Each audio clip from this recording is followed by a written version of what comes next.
Guys, जैसे कि हम लोगों ने लास्ट एपिसोड के अंदर देख लिया था कि जो लू फैंग था वो सेक्टर 20 के काफ़ी ज़्यादा नज़दीक आ जाता है, जिसके बाद वो अपनी स्टार टावर को बाहर निकालता है और उसके स्टार टावर के बेसमेंट के अंदर से एक काफ़ी ज़्यादा पावरफुल ब्लैक कलर का वर्पुल बाहर आता है। और जो वर्पुल होता है वो सेक्टर 20 मरूशा को अपने अंदर निकलना शुरू कर देता है और सेक्टर 20 मरूशा इस वर्पुल से बिल्कुल भी अपने आप को रेजिस्ट नहीं कर पा रहा था और वो इस वर्पुल के अंदर लगातार खिंचा चला जा रहा था। दूसरी तरफ हम लोगों को देखने के लिए मिल सकता था कि जितने भी बाकी के ट्रू गॉड्स थे वो चारों तरफ स्कैटर हो चुके थे। उन सभी लोगों को मैसेज मिल चुका था कि लू फेंग आ चुका है, तो वो सब लोग फाइनली लू फेंग के डायरेक्शन के अंदर आना स्टार्ट कर देते हैं काफ़ी ज़्यादा तेज़ी से। और जहाँ पे लू फेंग और सेक्टर 20 मोरूशा की फाइट हो रही थी वो उस एरिया के अंदर नहीं जा सकते थे क्योंकि आसपास का स्पेस पूरी तरीके से सील हो चुका था। तो वो लोग बस दूर से इन लोगों की फाइट को देख पा रहे थे। यहाँ पे इस वक्त सबके सब बस दूर से तमाशा देख रहे थे। प्राइमल लीडर और डार्कनेस ट्रू मास्टर ये दोनों के दोनों पूरी तरीके से शॉक हो जाते हैं जब वो लोग देखते हैं कि इस वक्त लू फेंग का जो स्टार टावर है वो एक लाइट हाउस की तरह ग्लीम कर रहा है, मतलब चमक रहा है। और उसने लगभग सेवरल स्क्वायर लाइट ईयर तक की जगह को पूरी तरीके से अपने अंदर कवर करके रखा है और एक डार्क वर्पुल फॉर्म हो चुका है। और जो डार्क वर्पुल है ये पूरी तरीके से एंडलेस है और इसने अपने अंदर सेक्टर 20 मरूशा को पूरी तरीके से स्वॉलो कर लिया है। वही दूसरी तरफ जो सेक्टर 20 मरूशा था वो काफ़ी ज़्यादा स्ट्रगल कर रहा था बाहर निकलने के लिए। उसे भरोसा नहीं हो रहा था ये कैसे हो रहा है। वो कहता है ये इम्पॉसिबल है, ये पावर इतनी ज़्यादा पावरफुल कैसे हो सकती है, ये वर्पुल लास्ट टाइम इतना ज़्यादा स्ट्रांग नहीं था, ये अभी इतना ज़्यादा स्ट्रांग कैसे हो गया।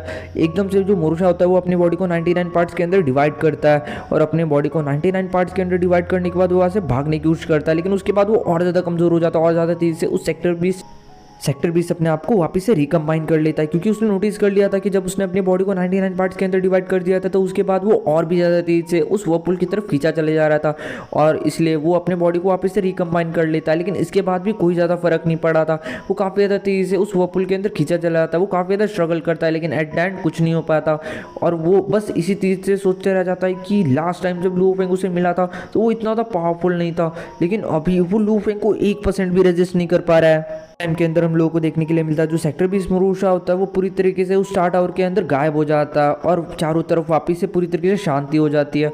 और इवन वो जो डार्क वर्पुल था वो भी पूरी तरीके से डिसअपियर हो जाता है। जो स्टार टावर जो कि ब्लैक कलर की लाइट इमिट कर रहा था वो भी एकदम से छोटा हो जाता है और लू फेंग के पाम के अंदर आके पूरी लैंड कर जाता है। और लू फेंग इस वक्त अपने पाम के अंदर उस स्टार टावर को देख रहा था और उस स्टार टावर के अंदर उस अगली से सेक्टर 20 को। दूसरी तरफ जो प्राइमल लीडर होता है, डार्कनेट ट्रू मास्टर होता है और जो पैंगोंग ट्रू मास्टर होते हैं, फायरडोम, वो सब लोग पूरी तरीके से अमेज हो जाते हैं और पूरी तरीके से शॉक भी हो जाता है। उनको अपनी आंखों पर भरोसा नहीं हो रहा था क्योंकि इतने टाइम से वो कब से इस सेक्टर 20 को कंट्रोल करने की कोशिश कर रहे थे।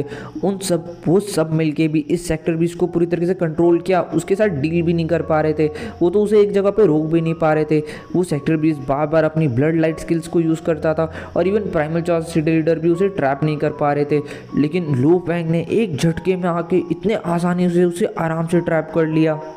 इस वक्त ये जितने भी ट्रू गॉड्स थे उन सारे ट्रू गॉड्स के दिमाग के अंदर काफ़ी सारे थॉट्स आ रहे थे। वो लोग सोचते हैं कि जो यूनिवर्स के अंदर जो पावरफुल ट्रू गॉड्स है जैसे कि डिवाइन आई ट्रू मास्टर जैसे जो ट्रू गॉड्स होता है वो बस टॉप टायर लेवल 9 तक के अटैक्स को क्रिएट कर पाते हैं और अपने सुप्रीम ट्रू ट्रेजर और कुछ और ट्रेजर्स की मदद से वो अपने इन अटैक्स को कम से कम लेवल 10 तक बूस्ट कर पाते हैं। लेकिन जो लू फेंग है उसका जो इवोल्यूशन ऑफ चॉज है उसने उसी के अंदर टॉप टायर लेवल 10 की टेक्निक को क्रिएट कर लिया था। फेंग अपनी स्टार टावर या फिर वूकी गॉड का इस्तेमाल करता है, तो उन दोनों को इस्तेमाल करने के साथ साथ उसकी ये जो टॉप टायर लेवल 10 की टेक्निक है वो आराम से 11 या फिर 12 तक चली जाती है। एंड गाइज आप लोगों को याद होगा मैंने लास्ट एपिसोड के अंदर बताया था कि जो टॉप टायर लेवल 10 की टेक्निक है ये जस्ट लू फेंग ने हवा के अंदर क्रिएट कर ली थी जब वो अपना ब्रेक थ्रू कर रहा था। इसके लिए उसने थोड़ी सी भी मेहनत नहीं की थी। तो सोचो जब लू फेंग आगे जाके थोड़ा बहुत स्ट्रगल करेगा तो वो आराम से टॉप टायर लेवल 12 या फिर 13 तक की टेक्निक्स को क्रिएट कर पाएगा और जब वो उसको अपनी सुप्रीम ट्रू ट्रेजर मतलब वूकी गॉड या फिर अपनी स्टार टावर की मदद से बूस्ट आउट करेगा तो वो कम से कम 14 या फिर 15 तक जा सकती है। मतलब लू फेंग कितना ही ज़्यादा पावरफुल हो जाएगा। सारा तमाशा खत्म होने के बाद जो प्राइमल लीडर होता है वो लू फेंग के करीब आता है। वो लू फेंग की तरफ देखते हैं और हंसते हुए कहते हैं कि जब से तुम ट्रू गॉड बने हो तुम्हारी पावर्स काफ़ी ज़्यादा पावरफुल हो चुकी है। मैंने काफ़ी ज़्यादा कोशिश की उस सेक्टर 20 को रोकने की, लेकिन मैं कितनी भी कोशिश क्यों ना कर लूँ लेकिन मैं उसे पकड़ने भी फेल हो गया और उसे मारने में भी। लेकिन तुमने उसे इतने आसानी से पकड़ लिया। तभी जो लू फेंग होता है वो कहता है कि एक सेक्टर 20 को मारना काफ़ी ज़्यादा मुश्किल है एज़ कम्पेयर टू उसे हराना। लेकिन तभी जो डार्कनेस ट्रू मास्टर होता है वो कमेंट करता है कि इन सबसे ज़्यादा हार्ड है कि एक सेक्टर 20 को जिंदा इस जोक को सुनने के बाद यहाँ पे जितने भी ट्रू गॉड्स थे वो सब जोर जोर से हंसना शुरू कर देते हैं। के साथ Lu Feng primal Chao city leader और बाकी सब लोगों के साथ थोड़े बहुत और मजाक करता है और थोड़ा बहुत सब लोगों का मूड ठीक करने के बाद जो प्राइमल चॉ सिटी लीडर होता है वो फाइनली लू फेंग से कहते हैं कि फाइनली अभी वापस जाने का वक्त आ चुका है। लू फेंग कहता है आप सभी लोग यहाँ से जा सकते हो, मैं भी यहाँ से जाता हूँ। मैंने इस वक्त सेक्टर 20 को 60 आवर के अंदर पूरी तरीके से कैद कर लिया है। मैं सबसे पहले इस सेक्टर 20 को थोड़ा बहुत टॉर्चर करूँगा और इससे जितने ज़्यादा इन्फॉर्मेशन हो सके वो सारी इन्फॉर्मेशन निकालने की कोशिश करूँगा, क्योंकि ये जो सेक्टर 20 का इशू है ये काफ़ी ज़्यादा इंपॉर्टेंट है। अगर इस सेक्टर 20 के थ्रू अगर हमको इन्फॉर्मेशन मिल सकती है तो सबसे ज़्यादा बेस्ट रहेगा। वही इसी के बाद हम लोग को देखने के लिए मिलता है एक के बाद एक सारे के सारे जो ट्रू गॉड्स होते हैं वो यहाँ से चले जाते हैं। एट द एंड बस लू फेंग बचता है। लू फेंग भी अपने स्टार टावर के अंदर बैठता है और अपने मिनीचर यूनिवर्स के अंदर चला जाता है, जिसके बाद हम लोग को देखने के लिए मिलता है लू फेंग का जो स्टार टावर था उसके अंदर एक कंपार्टमेंट बना हुआ था जिसके अंदर काफ़ी ज़्यादा पावरफुल चॉस प्रेशर हम लोग को देखने के लिए मिल सकता था। और वहीं पे वो फ्यूरियस अगली सेक्टर 20 मोरूशा था जो कि ग्राउंड के ऊपर खड़ा था। उसके आसपास काफ़ी सारा इनविजिबल प्रेशर भी भटक रहा था। ये काफ़ी ज़्यादा पावरफुल था, लेकिन इस वक्त सेक्टर 20 इन सारे प्रेशर्स को सप्रेस करके बैठा हुआ था। लेकिन वो इस वक्त काफ़ी ज़्यादा शांत लग रहा था। वो कोई भी हलचल करने की कोई कोशिश नहीं कर रहा था, क्योंकि वो जानता था कि यहाँ पे ज़्यादा अभी हाथ पाँव मार के कोई मतलब नहीं होने वाला। एकदम से हम लोग को एक वाइट कैप पर्सन देखने के लिए मिलता है। ये और कोई नहीं, ये लू फेंग था जो कि ठीक उसके सामने आके रुक जाता है। सेक्टर 20 लू फेंग की तरफ देखता है और फिर कहता है कि तुम यहाँ पे। तभी लू फेंग कहता है सेक्टर 20 कैसा लग रहा है तुम्हें? सेक्टर 20 मोरूशा से कहता है कि तुम मुझे मोरूशा कहने के लिए पूरी तरीके से काबिल हो तो तुम मुझे मोरूशा कह सकते हो। कि पूरे यूनिवर्सिटी के अंदर से तुम इकलौते वो ग्रेट बीइंग हो जिसे मैं लिटरली अपने दिल से एडमायर करता हूँ, और तुम इंडीड मेरे इमेजिनेशन से भी ज़्यादा पावरफुल हो। इवन अगर इस वक्त मैं लेवल 3 के ऊपर होता उसके बाद भी मैं तुम्हारे स्टार टावर के द्वारा पूरी तरीके से सॉल्व कर लिया जाता। लू फेंग अपने आईब्रोज को थोड़ा सा रेस करता है जैसे कि उसे कुछ समझ ना आया हो। लू फेंग इस वक्त हल्का सा शॉक इसलिए हुआ था क्योंकि ये जो सेक्टर 20 मोरूशा था ये उसके स्टार टावर के बारे में जानता था, लेकिन चलिए कोई ज़्यादा बड़ी बात नहीं थी क्योंकि काफ़ी सारे जो ट्रू गॉड्स थे वो ऑलरेडी सेक्टर 20 के साइड जा चुके थे। तो हो सकता था उन्होंने लू फेंग के बारे में काफ़ी कुछ इन्फॉर्मेशन इन सेक्टर 20 को दे दियो। मोरूशा लू फेंग से कहता है कि अनफॉर्चुनेटली तुम काफ़ी ज़्यादा जल्दी आ गए।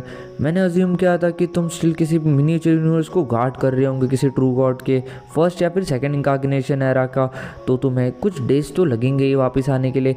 तब तक मैं आराम से प्राइमल यूनिवर्स को चूस लेता, क्योंकि इस वक्त टीचर ओरिजिन की विल पावर उससे बाउंड नहीं है और वो पूरी तरीके से सप्रेस्ड कर दिए गए, तो इसको चूसना काफ़ी ज़्यादा आसान होता। और बाकी के जो ट्रू गॉड्स या फिर ट्रू बीइंग्स है उनसे मेरे को घंटा कोई फ़र्क नहीं पड़ता। लेकिन मैंने कभी भी एक्सपेक्ट नहीं किया था कि तुम इतने जल्दी यहाँ पे वापस से आ जाओगे। वैसे अगर एक तरीके से देखा जाए तो ये जो प्लान है मोरूशा का ये कुछ सेंस बनाता है, क्योंकि किसी भी मिनिएचर यूनिवर्स जो कि बिना विल पावर का उसे पूरी तरीके से चूसने के लिए मात्र 1 से 2 घंटे का टाइम लगता। मोरूशा कहता है कि मुझे काफ़ी ज़्यादा खुशी होती अगर मैं अपना बदला पूरा कर पाता, लेकिन मैं अभी हार चुका हूँ, उसके बाद भी मुझे कोई गम नहीं है। और अगर वैसे भी देखा जाए तो मैं बस लेवल 2 का सेक्टर 20 2 अभी तक जो ट्रू कैटास्ट्रॉफी है या फिर जो असली क़यामत है वो तुम ह्यूमंस और बाकी के सारे रेसेस के लिए आने वाली है। और वो ज़ोर ज़ोर से हंसने लग जाता है। और इसी के साथ हंसते हंसते जो सेक्टर 20 मोरूशा होता है वो सडनली अपने आप को सेल्फ डिस्ट्रक्ट करने की कोशिश करता है। लेकिन वो जैसे अपने आप को सेल्फ डिस्ट्रक्ट करने वाला होता है अचानक से हम लोग को 3 लेवल्स की पावर देखने के लिए मिलती है जो कि मोरूशा को चारों तरफ से घेर लेती है। जो फर्स्ट लेवल की पावर होती है वो single thought of white space था जो कि लू फेंग के शिव विंग्स के द्वारा क्रिएट किया गया था। जो सेकेंड लेवल की पावर थी वो एक तरीके से एक स्पेस सप्रेशन था जो कि स्टार टावर के द्वारा क्रिएट किया गया था। और जो थर्ड लेवल की पावर थी वो लू फेंग के मिनिएचर यूनिवर्स के ओरिजिन से आई थी। इन तीनों पावर्स ने पूरी तरीके से मोरूशा को ब्लॉक कर दिया था और वो अभी अपने आप को सेल्फ डिस्ट्रक्ट भी नहीं कर पा रहा था। मोरूशा काफ़ी ज़्यादा शॉक के साथ लू फेंग को घूरने लग जाता है कि इवन वो अभी अपने आप को सेल्फ डिस्ट्रक्ट भी नहीं कर सकता। मोरूशा काफ़ी ज़्यादा आश्चर्य के साथ लू फेंग की तरफ देखता है और कहता है कि इंडीड तुम काफ़ी ज़्यादा पावरफुल हो चुके हो पहले के कंपैरिजन के अंदर, अगर तुम इवन मुझे सेल्फ डिस्ट्रक्ट करने से भी रोक सकते हो।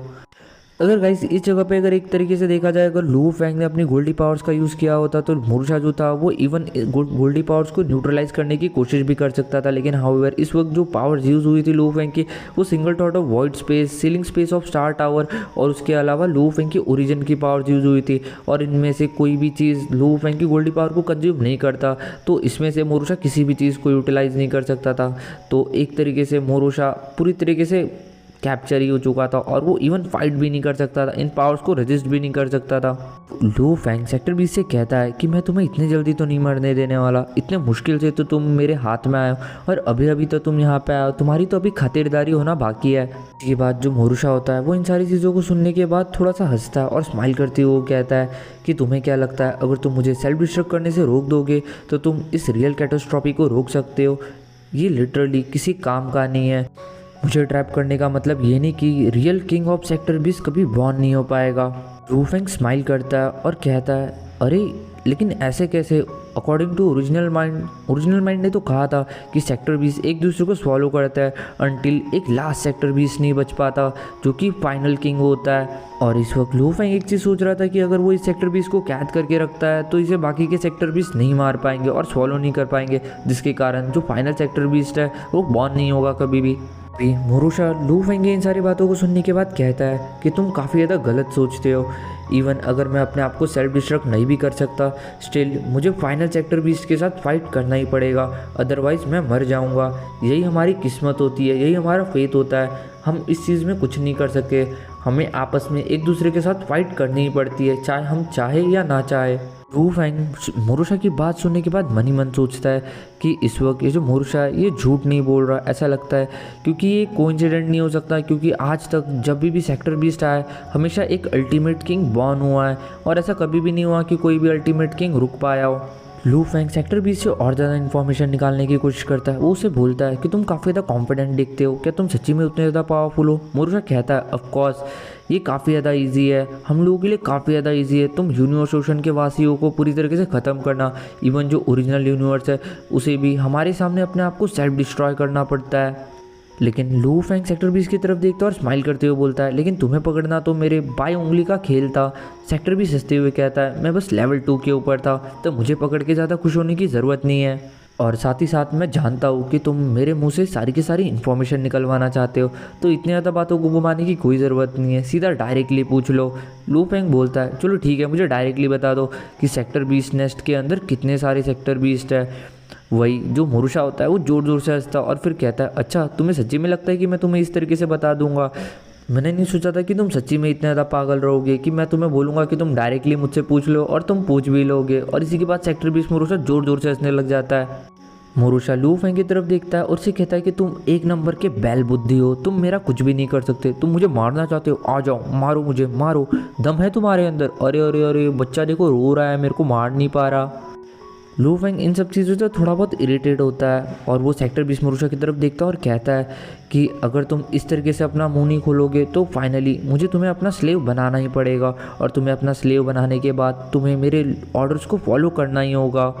एंड इसी के साथ जो लू फैंग होता है वो अपने हाथों को आगे करता है और उसके हाथों के अंदर से एक ट्रायंगुलर बीम निकलती है जो कि डायरेक्टली जाके मोरुशा के चेस्ट के ऊपर हिट करती है। मोरुशा इस लाइट की बीम को डॉच करना चाहता था लेकिन ये डायरेक्टली उसकी बॉडी के अंदर चली जाती है, उसके चेस्ट के अंदर पेनिट्रेट कर जाती है। सो गाइस ये वाला जो चैप्टर है ये यहीं पे ख़त्म होता है, तो मिलते हैं नेक्स्ट चैप्टर के अंदर। तब तक के लिए बाय बाय और बता देना एपिसोड कैसे लग रहा है। एंड हाँ, जाने से पहले एक कमेंट, एक लाइक और एक सब्सक्राइब करना मत